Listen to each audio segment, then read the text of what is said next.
Welcome back to Prop News Time. Here are the headlines for the day. MMRDA launches online building permission system for Mumbai Metropolitan Region.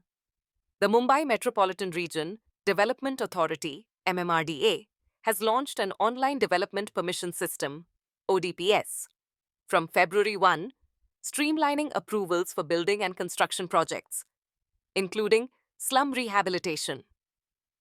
This system, covering areas like Bandra Kurla Complex and Vadala, enhances efficiency and transparency in urban planning. Previously available only in select zones, ODPS now extends across MMR, reducing the need for in-person visits.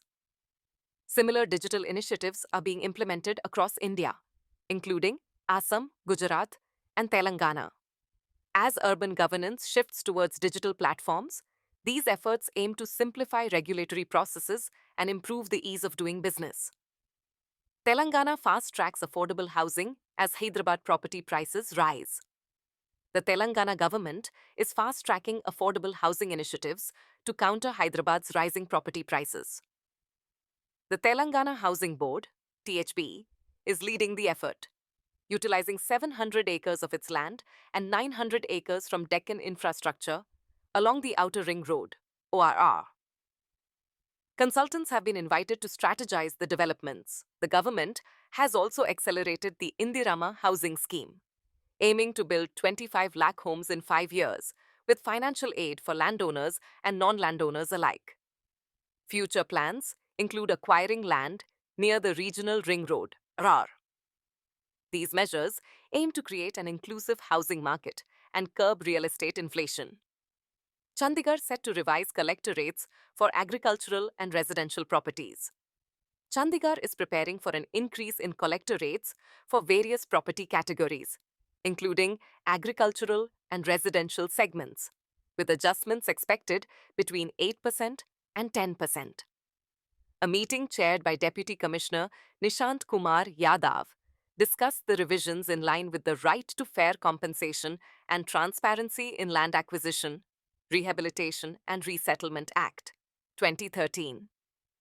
A draft of the new rates will be released to the public by March 5, 2025, and feedback can be submitted until March 20. The final rates will be announced by March 25 and take effect on April 1, 2025. The revision, the first since 2021, reflects the fluctuating real estate market in the city, driven by ongoing urban development and infrastructure projects. These changes will have implications for property taxes, transaction costs, and overall market activity. Avofis reverses INR 4.42 crore. ITC after tax authorities freeze accounts. Avofis Space Solutions has disclosed in a BSE filing that its bank accounts with HDFC Bank and ICICI Bank were provisionally attached by the Joint Commissioner of State Tax in Mazgaon, Mumbai. The move refers to a purported excess input tax credit, ITC, violation of INR 4.42 crore that was availed in October 2024. The firm revealed that though this ITC was originally reversed in FY 2023-2024, it was recovered in line with the Supreme Court order. But after changes in the CGST Act in 2025, the firm has now opted to reverse the ITC once again, with no financial implication on its operations. The board also separately approved the grant of 1,44,382 employee stock options under its ESOP scheme. SEBI suggests fast-track fundraising structure for REITs and invitees. SEBI has proposed a new framework to enhance fundraising for real estate investment trusts, REITs, and infrastructure investment trusts. Invitees. The guidelines include lock-in provisions requiring 15% of units allotted to sponsors to remain locked for 3 years and the rest for 1 year. Additional measures for fast-track follow-on offers, FPOs, include mandatory in-principle stock exchange approvals, a minimum public unit holding of 25%, and stricter disclosure norms aligned with public issue standards. SEBI's continuous efforts to refine regulations reflect its commitment to fostering transparency, boosting investor confidence, and aligning with global practices. India's NRI deposits hit USD 161.8 billion as remittances surge in 2024. The Reserve Bank of India, RBI, reported a 42.8% rise in NRI remittances, reaching USD 13.33 billion between April and December 2024. This surge pushed outstanding NRI deposits to USD 161.8 billion, driven by strong inflows into FCNRB, NRE, and NRO accounts. FCNRB deposits saw the highest growth, nearly doubling to USD 6.46 billion. The RBI's move to raise FCNRB interest rate caps has made these accounts more attractive, bolstering foreign exchange reserves and rupee stability. The trend highlights NRI's growing confidence in India's banking system and their crucial role in economic growth and financial stability. NCLT admits RBI's plea for insolvency resolution of Aviom India Housing Finance. Approximately 3 weeks after the Reserve Bank of India, RBI, filed a plea for corporate insolvency resolution proceedings, CIRP, against Delhi NCR-based Aviom India Housing Finance. The National Company Law Tribunal, NCLT, has admitted the petition. Earlier, the RBI had superseded Aviom's board due to governance concerns and payment defaults, appointing Ram Kumar, former Chief General Manager of Punjab National Bank, as its administrator. The decision was based on the National Housing Bank's recommendation. RBI also established a 3-member advisory committee to assist the administrator, which will continue overseeing Aviom's operations. India's hospitality sector surges with new expansions and rising tourist demand. The Indian hospitality industry is booming as homegrown brands announce major expansions. According to Hospitality News and Industry Insights, foreign tourist arrivals surged by 43.5% in 2023, with expectations of 30.5 million by 2028. Q1 2024 saw a 5.5% RevPAR growth and over 90 branded hotel signings, primarily in Tier 2 and Tier 3 cities.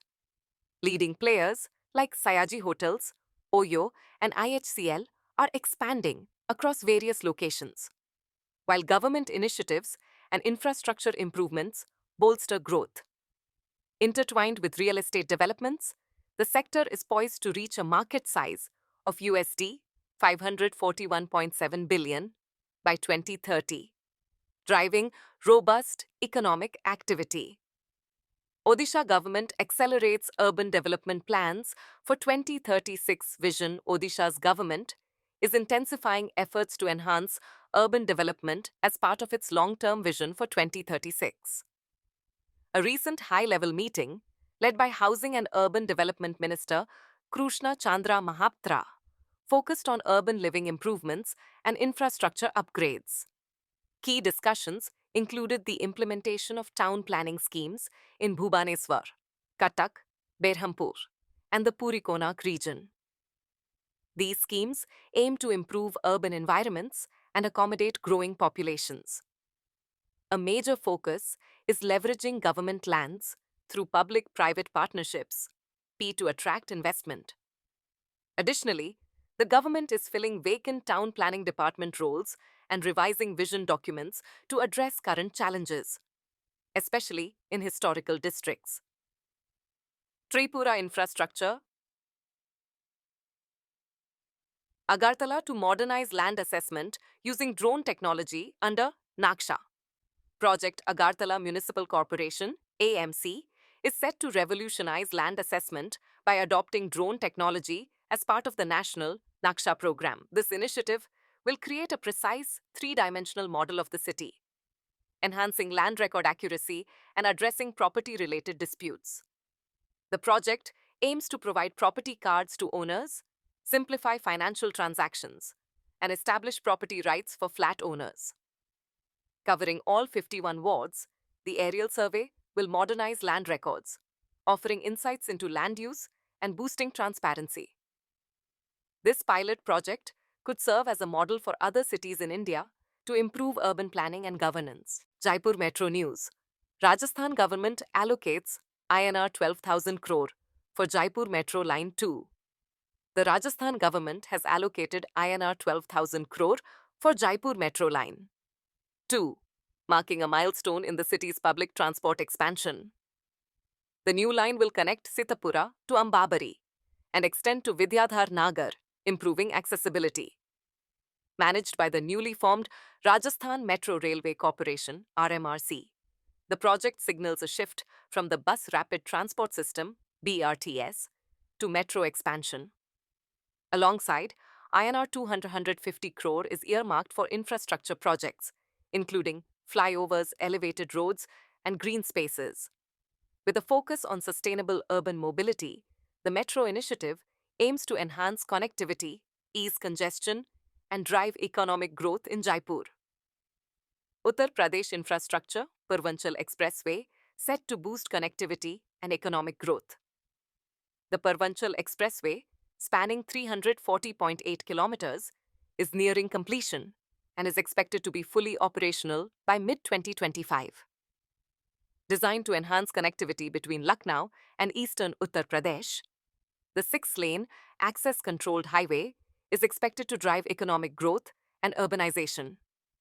The INR 22,497 crore project, backed by state funding and bank loans, includes critical infrastructure such as flyovers, bridges, interchanges, and toll plazas.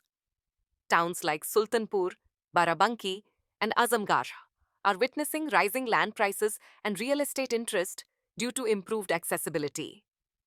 The expressway will also integrate with the Agra-Lucknow Expressway, Gorakhpur Link Expressway, and Ganga Expressway, reinforcing Uttar Pradesh's position as a key logistics hub.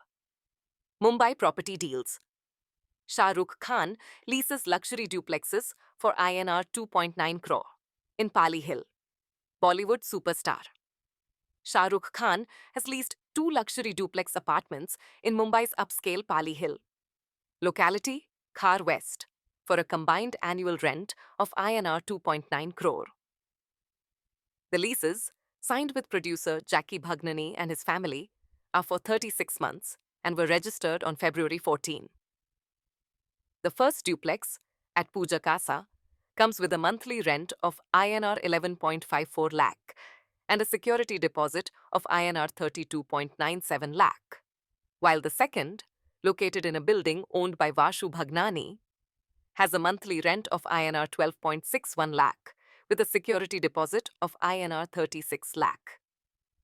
These high-end leases reflect a growing trend among Bollywood celebrities, opting for rented luxury properties.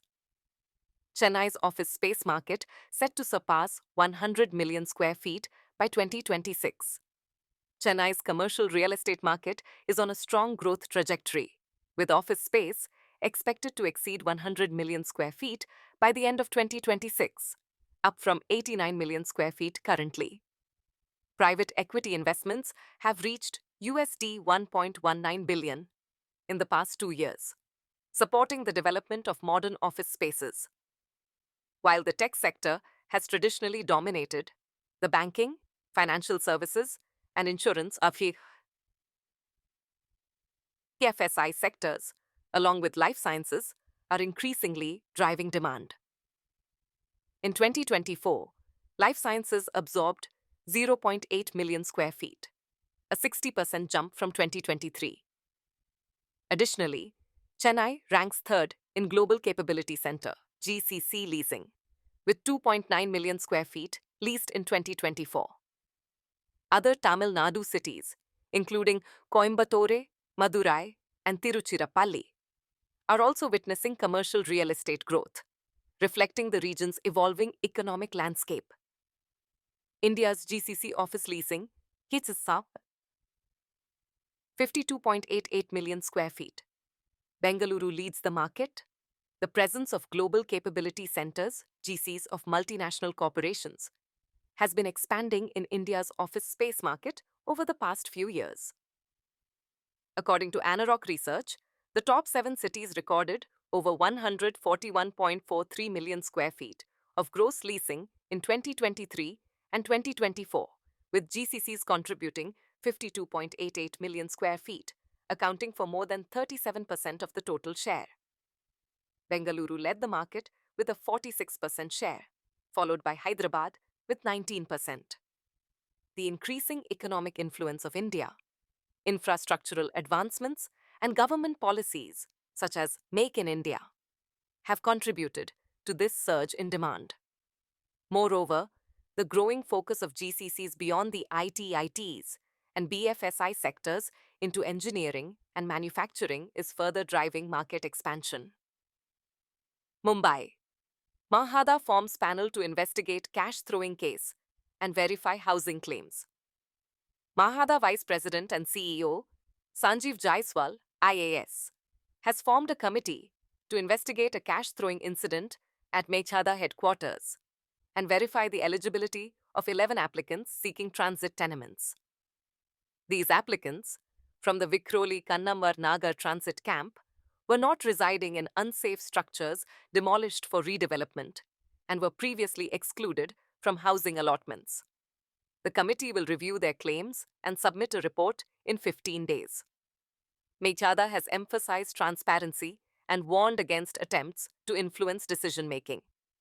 The inquiry aims to ensure fair allocation of housing while preventing undue interference in administrative processes. Nagpur leads Indian real estate with highest RARI-compliant homes for sale. A recent EXP study highlights Nagpur as the Indian city with the highest percentage of RARI-compliant homes for sale, with 38% of listed properties meeting regulatory standards. Surat follows closely at 36%, while Indore ranks third at 29%. In contrast, Delhi has an alarmingly low compliance rate of just 0.6%, raising concerns about buyer protection in the capital. RARI, enacted in 2016, aims to enhance transparency and safeguard home buyers. But varying compliance levels across cities indicate enforcement challenges. As the market evolves, increasing awareness and stricter implementation will be crucial in ensuring safer property investments across India. Affordable housing. Haryana forms panel to investigate irregularities in Sohna e-Draw. The Haryana government has formed a 4-member committee to investigate irregularities in the e-Draw process for affordable housing in Sector 36 Sohna. Concerns arose. After all, 708 flats were awarded exclusively to Sohna residents, contradicting the affordable housing policy of 2013. The government has paused allotments while the committee, including senior town planning officials, examines potential technical errors, administrative oversight, or bias. The Department of Town and Country Planning has ordered a fresh draw. As the scrutiny of the e-Draw system continues, the committee's findings will determine corrective measures to ensure a fair and transparent housing allocation process. Affordable housing. Uttar Pradesh doubles PMA key budget to INR 4,882 crore for 2025-2026. The Uttar Pradesh government has doubled its budget for the Pradhan Mantri Awas Yojana Gramin PMAYG to INR 4,882 crore for 2025-2026, up from INR 2,441 crore last year. This increase is set to accelerate the construction of over 30 lakh houses for economically weaker sections in rural areas. Since 2016, PMAG has enabled 36 lakh houses in UP, contributing to the national target of 4 crore 95 lakh homes by 2029. Additionally, the state has raised the Mukhyamantri Awas Yojana Gramin budget to INR 1,200 crore. With enhanced funding for rural employment and infrastructure, UP aims to boost both housing and economic development. Uttar Pradesh boosts urban development with INR 25,310 crore investment. The Uttar Pradesh government has set aside INR 25,310 10 crore for urban development, aiming to enhance infrastructure, recreational facilities, and municipal services. While 17 major cities under municipal corporations will receive upgraded amenities, the government also plans to modernize smaller municipalities and town councils with dedicated funds. Additionally, INR 400 crore has been allocated for the Smart City program. Infrastructure development includes an improved stormwater drainage system for 10 cities, for which INR 1,131 crore has been allocated.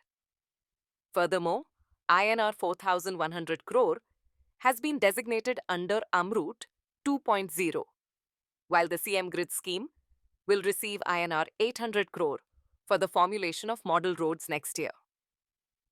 Brigade Group to invest INR 1,500 crore in Kerala, creating 12,000 jobs. Brigade Group is set to invest INR 1,500 crore in Kerala, aiming to generate over 12,000 jobs in the next 5 years. At the Invest Kerala Global Summit, the company submitted an expression of interest, outlining plans to establish a second World Trade Center in the state, launch a residential project in Kochi, and develop a luxury island resort in Vaikom. Brigade has also partnered with Technopark for a WTC project in Thiruvananthapuram and is expanding WTC Kochi within Infopark. With decades of expertise, Brigade continues to solidify its presence in Kerala, backed by government support. UK's student housing market booms despite decline in international enrollments. Private developers in the United Kingdom invested 473 million British pounds in purpose-built student accommodation (PBSA) in 2024, signing 22 land deals, according to Knight Frank. Despite a decline in international student numbers due to stricter visa policies, student housing remains profitable due to high rental demand and strong yields. Private sector student rents have risen nearly twice as fast as university-owned housing. In London, annual student rent now exceeds the maximum student loan available. Universities are increasingly partnering with developers to expand housing, benefiting from cost savings and guaranteed occupancy, keeping PBSA a key investment sector. PAG closes USD 4 billion Asia Real Estate Fund. Major allocations in Japan. Asian investment firm PAG has closed its 10th Asia-focused opportunistic real estate fund at USD 4 billion. Surpassing its USD 3.5 billion target. This marks the largest real estate fundraising in the region over the past year. Japan will receive at least 60% of the fund's allocation, driven by stable interest rates, corporate reforms, and liquidity.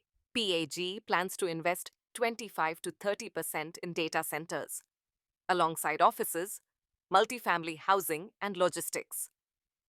With no China investments since 2019, PAG continues to expand in Australia and South Korea, capitalizing on Japan's growing appeal to global investors.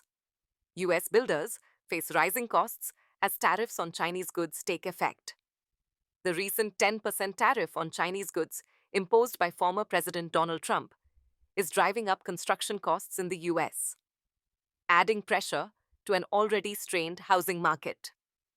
Builders face rising prices for essential materials like steel, aluminum, and glass, while supply chain disruptions create uncertainty in pricing and contracts.